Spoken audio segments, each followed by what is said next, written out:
Lumayo tayo sa ating Panginoon, awitan, purihin ang matungkublihan. Ang Diyos siyang tanging lakas, magpasalamat tayo sa Kanyang harapan. Ang Diyos ay awitan, nating purihin ng may tuwa at ganap.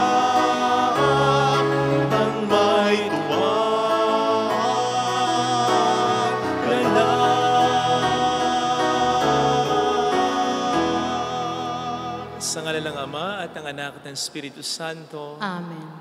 Sumainyo ang Panginoon. At sumayo rin. Upang tayo maging marapat sa banal na pagdiriwang na ito, halina't humingi muna tayo ng awa sa Diyos. Tayo pong lahat, inaamin ko sa makapangyarihang Diyos at sa inyo mga kapatid, na lubha akong nagkasala sa isip, sa salita at sa gawa, at sa aking pagkukulang.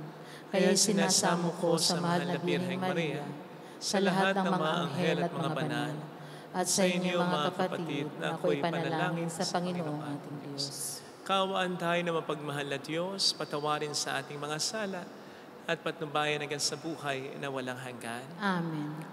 Panginoon, kaawaan mo kami. Panginoon, kaawaan mo kami. Kristo, kaawaan mo kami. Kristo, kaawaan mo kami. Panginoon, kaawaan mo kami. Panginoon, kaawaan mo kami. Iyuko natin ang ating ulo, ibulong sa Panginoon ang ating intensyon. Pagdasal natin ang mga nagpapamisa, ang mga kasama natin sa misa, mga may sakit, ang mga nag-aalaga sa kanila, ang mga kababayan natin, nagtatrabaho sa ibang bayan pa para sa kanilang pamilya, ang mga tumutulong sa atin. Manalangin tayo. Ama naming makapangyarihan, ginawa mong maging iyong katuwang ang sambayanan mo sa pagganap sa kaligtasan. Pagkalubong lagi namin ikagalak ang muling pagkabuhay ng giling mong anak na namamagitan kasama ng Espiritu Santo magpas sa walang hanggan. Amen. Ang salita ng Diyos mula sa mga gawa ng mga apostol.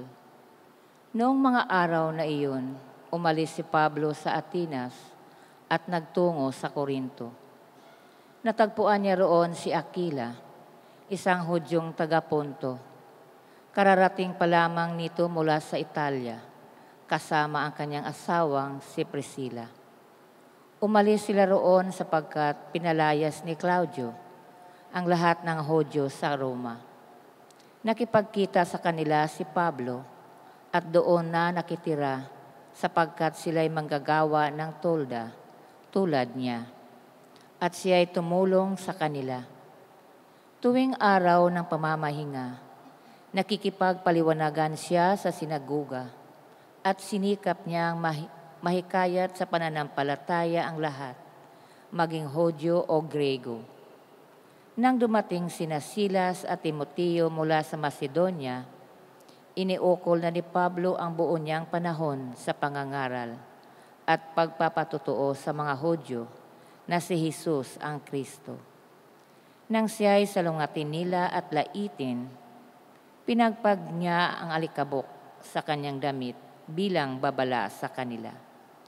Sinabi niya, kasalanan na ninyo kung kayo'y mapahamak. Hindi ko nasagutin iyon. Mula ngayon tutungo ako sa mga hintil. Kaya't umalis siya roon at tumira sa bahay ng isang nagngangalang Tisyo Hosto, isang taong may takot sa Diyos. Karatig ng sinagoga ang kanyang bahay. Si Crispo na tagapamahala ng sinagoga at ang kanyang sambahayan ay sumampalataya sa Panginoon. Sumampalataya rin naman at nagpabinyag ang marami sa mga taga-Korintong nakikinig kay Pablo. Ang salita ng Diyos. Salamat sa Diyos. Panginoong nagliligtas sa tanang bansay na hayag. Panginoong nagliligtas sa tanang bansay na hayag. Umawit ng bagong awit at sa puon ay ialay, pagkat yaong ginawa niya ay kahanga-hangang tunay. Sa sariling lakas niya at taglay na kabanalan, walang hirap na natamo yaong hangad na tagumpay. Panginoong nagliligtas sa tanang bansay na hayag. Ang tagumpay niyang ito'y siya na rin ang naghayag. Sa harap ng mga bansay na hayag ang pagliligtas. Ang pangako sa Israel, lubos niyang tinutupad. Panginoong nagliligtas sa tanang bansay na hayag. Tapat siya sa kanila at ang pag-ibig ay wagas. Ang tagumpay ng ating Diyos kahit saan ay namalas.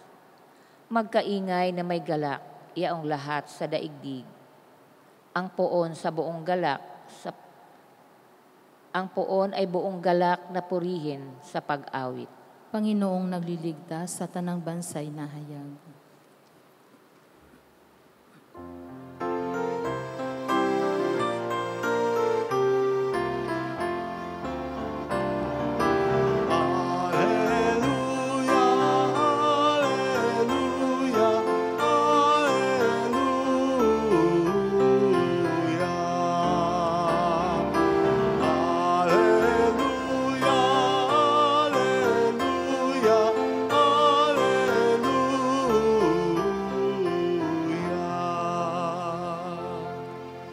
Sumainyo ang Panginoon. At sumayo rin. Ang mabuting balita ng Panginoon ayon kay San Juan. Papuri sa iyo, Panginoon.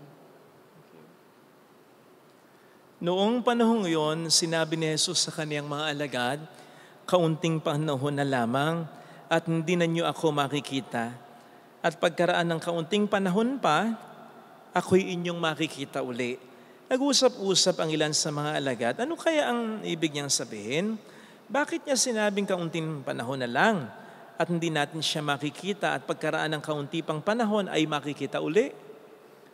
Sabi pa niya, sapagkat ako'y paroroon sa Ama. Ano kaya ang ibig sabihin ng kaunting panahon na lang? Hindi natin maunawaan. Naramdaman ni Jesus na ibig nilang magtanong, kaya sinabi niya, nagtatanong kayo tungkol sa sinabi kong kaunting panahon na lamang at hindi nyo na ako makikita at pagkaraan ng kaunting panahon ay inyo na akong makikita uli. Sinasabi ko sa inyo, tatangis kayo at magdadalamhati. Ngunit maggagalak ang sanlibutan, matitigib kayo ng kalungkutan subalit ito'y magiging kagalakan. Mga kapatid, ang mabuting balita ng Panginoon. Pinupuri ka namin, Panginoong Hesukristo. Sa ating narinig na ebanghelyo ay 7 beses yata na ulit ang phrase na kaunting panahon na lang. Na sa palagay ko ay maliwanag na paalala sa atin mismo ng Diyos na siyang may likha sa atin ng lahat ng bagay sa mundong ito ay nagbabago, nawawala, lahat ay kaunting panahon na lang.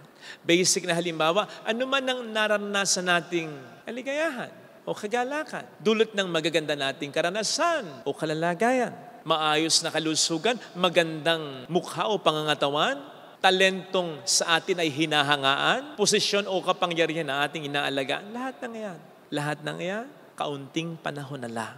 In fact, kahit ng isang buo at masayang pamilya, kaunting panahon na lang. Pwedeng hindi ito magkawatak-watak o masira dahil sa problema, pero may mamamatay dyan, may mawawala dyan. So kahit ang isang masaya at buong pamilya, kaunting panahon na lang. Hence, lahat ng bagay na magaganda na ating nararanasan, enjoy it, savor it, thank God for it. But let us not hold on to it. Marami sa atin ang pamilyar sa mga big names sa NBA tulad ni LeBron James, Stephen Curry, Kevin Durant dahil sa galing nila sa pag-basketball. Because of this, lagi nilang nalilid ang kanilang mga kupunan sa NBA Finals. Laging may appearance yan sa finals. Pero ngayon, ang kanilang mga teams, nasa Boracay na, nagbabakasyon na. Kasi kahit sa playoffs, second round, hindi nagtagumpay ang mga teams na nililid nila.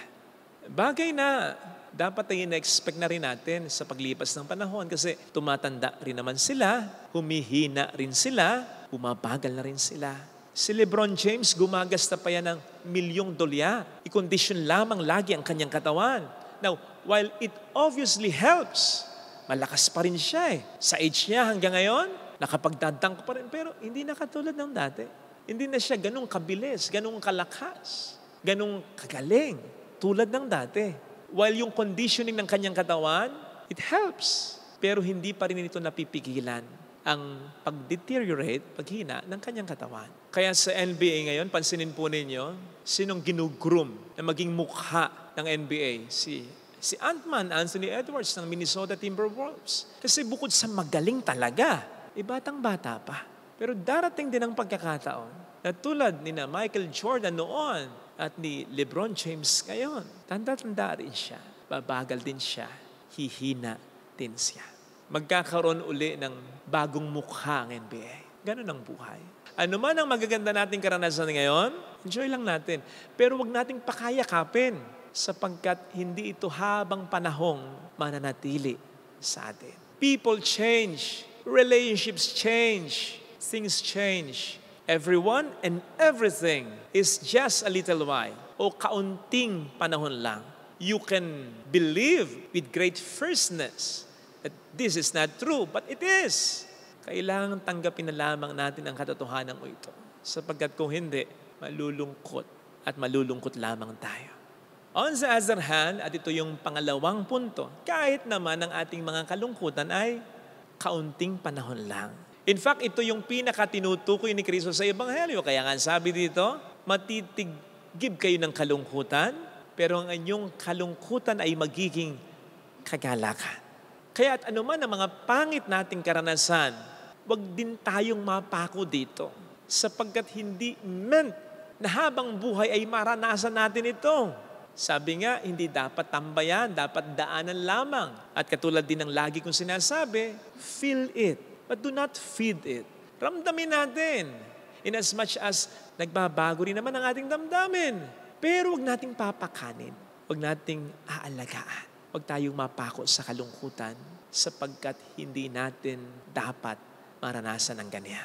Katulad ng mag-asawang Aquila at Priscilla sa ating unang pagbasa, nakatira sila dati sa Roma, sa Italia, pero pinag-utos ni Emperor Claudius na paalisin lahat ng mga Hudyo at nakasama sila sa mga pinaalis na yung mga Hudyo.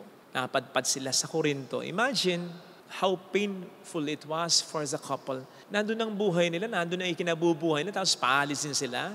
Pero yun ay tinanggap nila. Sinong mag-aakala na sa Corinto, mas magiging makahulugan ang buhay nila, naging mga misyonero pa sila ni Kristo. Gayon din si Pablo. Pinalaya siya ng mga Hudyo sa isang sinagoga na naging daan naman para mas makapagpahayag siya tungkol kay Kristo sa ibang tao, lalo na sa mga pagano. Kung si Priscilla, Aquila at Pablo ay napako sa kalungkutan o sa masakit na karanasan, di sana hindi nila naranasan ang buhay na mas fulfilling o makahulugan na sa kanila ay nakalaan. Kaya sana mga kapatid, ano man ang pangit nating karanasan, maniwala tayo na ito'y kaunting panahon lang. In fact, kahit habang buhay pa nga po tayong makaranas ng pagdurusa, ano na lang ang buhay na ito na pansamantala kumpara sa habang buhay na naghihintay sa atin sa kabila. Kaya wag po sana tayong magpapako sa kalungkutan. At lalong wag nating sisihin ang Diyos para sa ating mga pangit na karanasan. Sapagkat bukod sa most likely na hindi naman din siya ang dahilan ng lahat ng yan, sigurado namang gumagawa siya ng paraan upang ating nararanasang kapighatian ay maging kaunting panahon lang. Hindi naman po sadista ang Diyos para masiyahan na tayo nagturusa. Kaya huwag tayo mawawalan ng pag-asa. Sa halip ay maniwala tayo na anuman ang pagdurusa natin sa mundong ito, kaunting panahon na lamang ito para kay Kristo. Sabi nga po ni Pedro sa 2 Pedro 3:8, mga minamahal, huwag niyong kakalimutan ang isang araw para sa Panginoon ay tulad ng 1,000 taon. At ang 1,000 taon para sa Kanya ay para lamang isang araw. Experience will tell us na kapag ang kapwa-tao natin ang magsasabi, kaunti na lang ito, madali na lamang ito, sandali na lamang ito, hintayin mo na. Minsan pwede ka pang magduda dahil ang tao po pwedeng magkamali o manloko. At naging karanasan na natin ito. Akala natin, sinabi sa atin, sandali lang, pero ang tagal pala. Pero ibahin natin ang Diyos. Ibahin natin si Kristo. Si Kristo ay hindi pwedeng magkamali. Mas lalong hindi siya manloloko. Kapag sinabi niya, totoo, tototohanin niya ito. Yun sana ang panghawakan natin, ha? Ano man ang ating paghihirap, kaunting panahon na lamang ito. Upang di man mawala sa ngayon ay malaki ang mabawas na bigat. Mahaayos din ito. Matatapos din ito sa paraan ng Diyos, sa panahon ng Diyos. Ito sana ang hilingin nating biyaya sa banal na pagdiriwang ngayon. Ilagay natin ang ating kanang kamay sa tapat ng ating puso.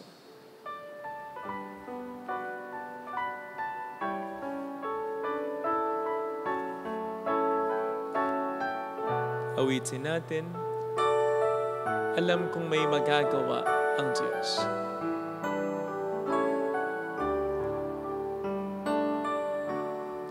Alam kong may magagawa ang Diyos. Alam kong may magagawa. Alam kong makapangyarihan siya. Walang imposible sa Kanya. Kung ako'y magtatapat, Kung ako'y magtatapat, sa Kanya'y maglilingkod, sa Kanya'y maglilingkod, alam kong may magagawa ang Diyos. alam kong may magagawa ang Diyos. Alam kong di ringkin ng Diyos ang sama, Alam kong di sapagkat mahal niya. ringkin ng Diyos ang samo ko. Alam kong di ringkin ng Diyos ang sama, Alam kong di ringkin ng Diyos ang samo ko. kung ako'y magtatapat, Kung ako'y magtatapat, sa Kanya'y maglilingkod. sa Kanya'y maglilingkod. Alam kong di ringkin ng Diyos ang sama. Kung di ringkin ng Pikit natin ang ating mga ang mata. samo ko. Panginoon, pinaniniwalaan ko na anuman ang paghihirap ko ngayon ay kaunting panahon. Pero tulungan mo po ako na matagal ko itong paniwalaan. Tulungan mo po ako, Panginoon, na ito ay lagi kong panghawakan. Bigyan mo ako ng lakas, hindi lamang po ang aking katawan, kundi ang aking kalooban, na hindi padala sa lungkot, sa takot, sa pag-aalala na aking nadarama, dala ng parang walang katapusang mga problema. Tulungan mo akong panghawakan ang pangako mo, ang salita mo, dahil kung minsan pagod na rin ako. Hallelujah! Hallelujah! Hallelujah! Pasalamatan siya. Siya ay muling babalik sa atin. Hindi niya tayo iiwan, hindi niya tayo pababayaan. Maniwalaan natin. Hallelujah! Purihin ang Diyos. Hallelujah! Sa takdang panahon ay babalik ang Panginoon upang tayo ay kunin tapat siya sa Kanyang mga pangako sa atin.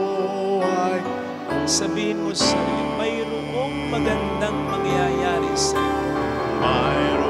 Higit pa sa inaasahan mo dahil mahal ka ng Diyos.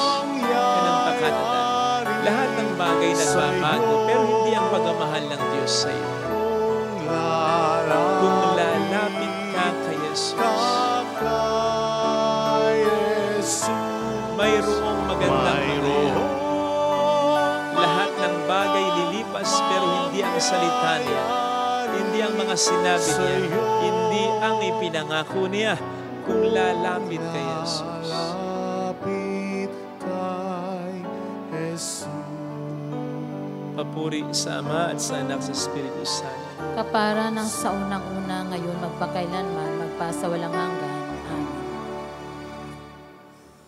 Pag-aalay.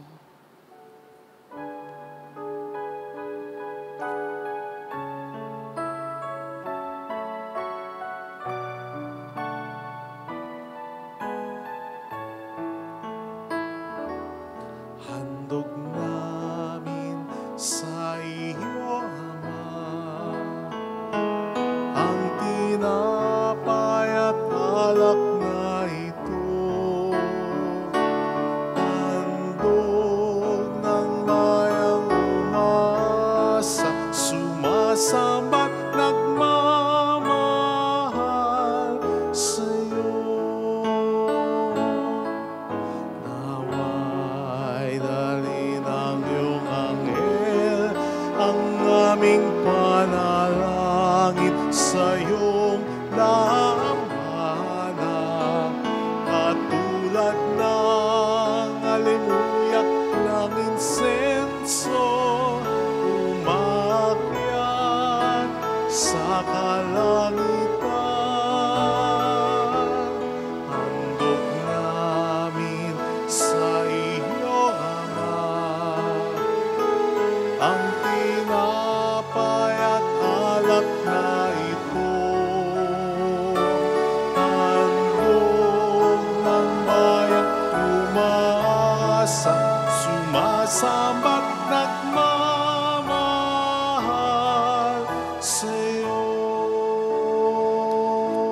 Manalangin tayo pang ating handog ay maging kalugod-lugod sa Diyos sa mga makapangyarihan. Tanggapin nawa ng Panginoon itong paghahain sa iyong mga kamay, sa kapurihan niya at karangalan sa ating kapakinabangan at sa buong sambayanan niyang banal. Ama naming lumikha, paakyatin mo sa iyong piling sa kalangitan ng aming mga panalangin, kalakip ng haing mga alay upang ang mga pinagpagindapat mong gawing dalisay ay maging marapat na makasalo sa piging ng iyong pagkamahal. Sa pamamagitan ni Jesucristo, kasama ang Espiritu Santo, magpasa walang hanggan. Amen. Sumayin niyo po ang Panginoon. At sumayo rin. Taas sa Diyos ang inyong puso at diwa. Itinasa namin sa Panginoon. Pasalamatan ng Panginoong ating Diyos. Marapat na siya ay pasalamat. Ama naming makapangyarihan, tunay nga pong marapat na ikaw ay pasalamatan. Ngayong ipinagdiriwang ang paghahain ng Mesiyas, ang maamong tupa na tumubos sa aming lahat, ang katawan ng anak mong sa krus na bayubay ay handog ng pag-ibig na walang kapantay. Ito ang paghahain ganap mong kinalugdan, ito ang nilunggati ng dating pag-aalay. Ang buong sarili ng anak mong si Jesus ay inihain sa iyo upang kami matubos. Siya ang dampan at paring naghahandog, siya pa rin ang tupang handog na ibinukod. Kaya kaisa ng mga anghel na nagkisiawit ng papuri sa iyo ng walang humpay sa kalangitan, kami nagbubunyi sa iyong kadakilaan. Santo, Santo, Santo, Panginoong Diyos ng mga hukbo, napupuno ang langit at lupa ng kadakilaan mo. Usana sa kaitaasan. Pinagpalang Pinagpalang na parito sa ngalan ng Panginoon. Usana sa kaitaasan. Magsilihod tayo. Ama naming banal, ikaw po ang bukal ng tanang kabanalan. Kaya't sa pamamagitan ng iyong Espiritu, gawin mong banal ang mga kaloob na ito upang para sa amin, maging katawan at dugo ng iyong anak na aming Panginoong Hesukristo. Bago niya pinagtiis ang kusang loob na maging handog, ginawa kaniya ang tinapay, pinasalamatan kaniya, pinaghati-hati niya iyon. Niabot sa kaniyang mga alagad at sinabi, tanggapin ninyong lahat ito at kanin. Ito ang aking katawan na iahandog para sa inyo.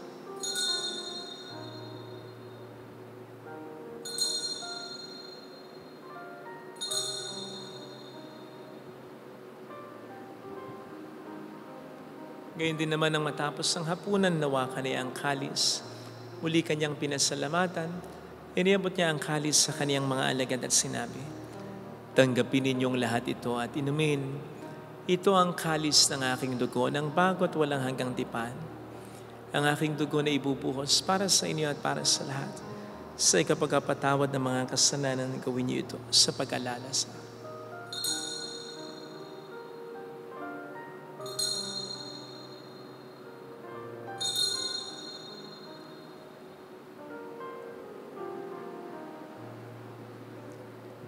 Ipagbunyi natin ang misteryo ng ating pananampalataya. Si Kristo'y namatay, si Kristo'y nabuhay, si Kristo'y babalik sa wakas ng panahon. Ama, ginagawa namin ngayon ang pagkalaala sa pagkamatay at muling pagkabuhay ng iyong anak. Kaya inialay namin sa iyong tinapay ng buhay at ang kalis ng kaligtasan.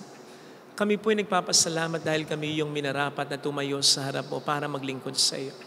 Isinasamo namin kami na magsasalo sa katawan at dugo ni Kristo ay mabuklod sa pagkakaisa sa pamamagitan ng Espiritu Santo. Ama, lingapin mo ang iyong simbahang laganap sa buong daigdig. Puspusin mo kami sa pag-ibig.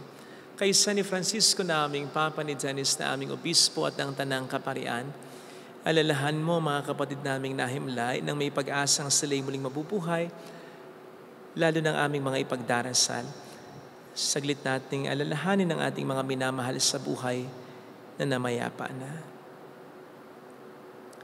Kaawaan mo sila at patuloyin sa iyong kaliwanagan. Kaawaan mo at pagkingtapatin kaming lahat na makasalo sa iyong buhay na walang wakas. Kaisa ang mahal na Birhen ng Lasal at ang Ina ng Diyos. Isanose ang kabiyak ng kanyang puso lahat ng mga banal na namuhay dito sa daigdig ng kalugod-lugod sa iyo. May pagdiwang naman namin ang pagupuri sa ikararangal mo sa pamamagitan ng iyong anak na aming Panginoong Hesukristo.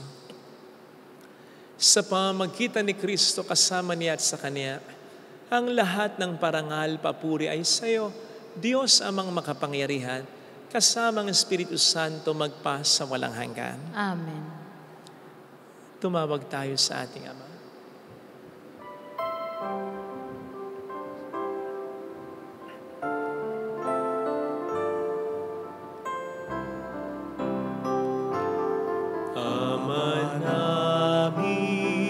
Sumasalangit ka, sambahin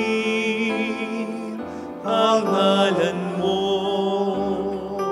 mapasa amin ang kaharian mo, sundin ang loob mo dito sa lupa para nang sa langit. Bigyan mo kami ngayon ng aming kakanin sa araw-araw at patawarin mo kami sa aming mga sala. Pagpapatawad namin sa nagkakasala sa amin at huwag mo kami ipahintulot sa tukso at ihadya mo kami sa lahat.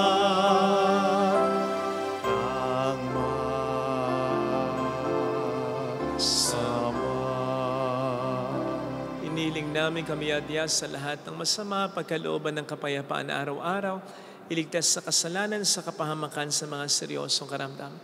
Samantalang aming pinaghahandaan ang dakilang araw ng pagpapahayag ng tagapagligtas namin sa Hesukristo. Sapagkat iyo ang kaharian, ang kapangyarihan at ang kapurihan, magpakailanman. Amen. Panginoong Hesukristo, sinabi mo noon, sinasabi mo rin sa amin ngayon, kapayapaan ang iniiwan ko sa inyo, ang aking kapayapaan ang binibigay ko. Tunghayin mo po ang aming pananampalataya, huwag ang aming pagkakasala. Pagkalooban mo po kami ng kapayapaan at pagkakaisa, lalo na sa aming pamilya. Ano man ang aming maging problema ayon sa iyong kalooban, kasama ang Espiritu Santo magpas sa walang hanggan. Amen. Ang kapayapaan ng Panginoon ay sumainyo nawang lahat. At sumayo rin. Magbigayan tayo ng kapayapaan sa isa't isa. Peace be with you. Kapayapaan. Kordero ng Diyos na nag-aalis sa mga kasalanan ng sanlibutan, maawa ka sa amin. Kordero ng Diyos na nag-aalis sa mga kasalanan ng sanlibutan, maawa ka sa amin. Kordero ng Diyos na nag-aalis sa mga kasalanan ng sanlibutan, ipagkaloob mo sa amin ang kapayapaan. Narito sa harap natin ang Panginoon, ang ating buhay at kaligtasan. palad tayong inaanyayahan. Panginoon, hindi ako karapat-dapat na magpatuloy sa iyo, ngunit sa isang salita mo lamang ay gagaling ako.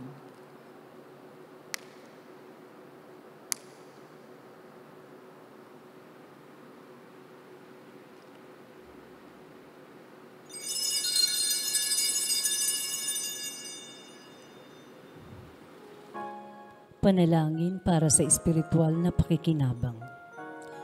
Panginoong Hesus, ako ay naniniwala na ikaw ay nasa kabanal-banalang sakramento. Iniibig kita ng higit sa lahat at ninanasa kong tanggapin ka sa aking kaluluwa. Sapagkat sa mga sandaling ito, hindi kita matatanggap sa sakramento.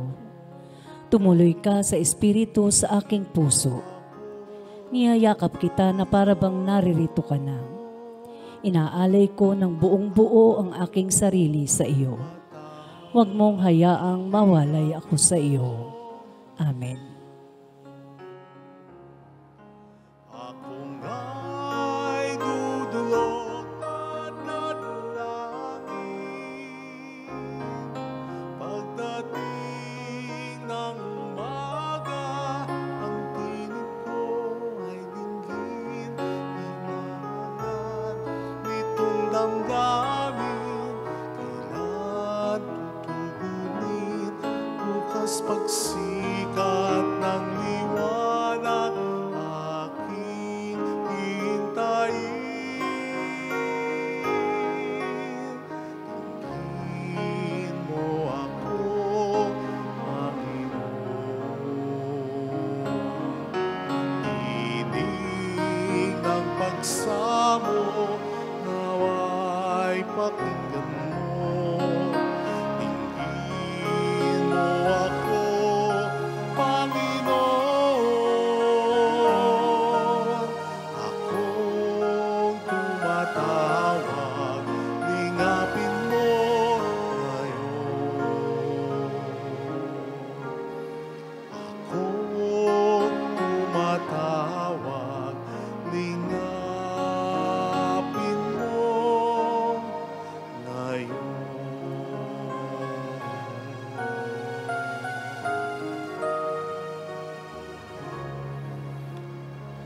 Manalangin tayo.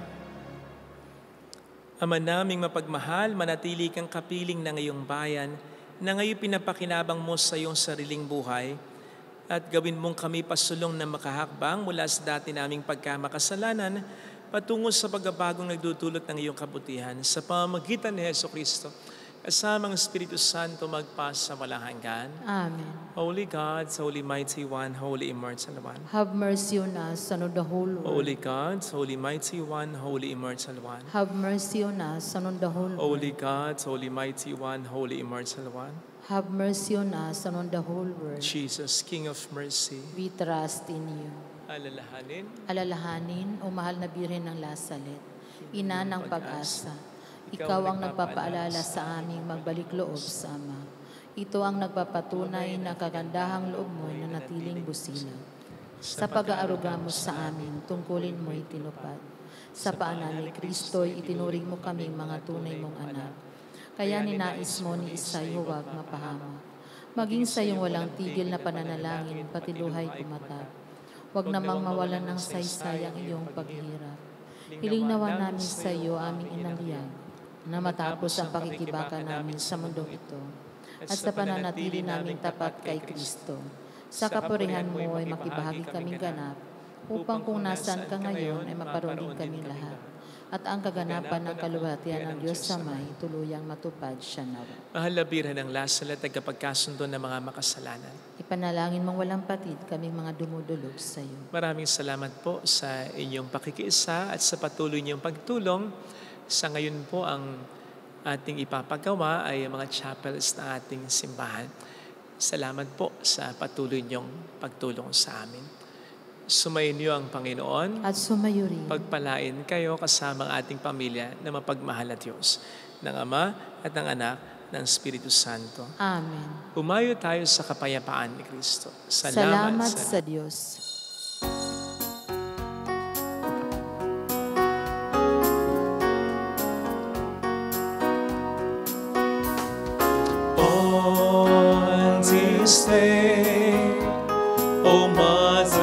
of fire, Lord.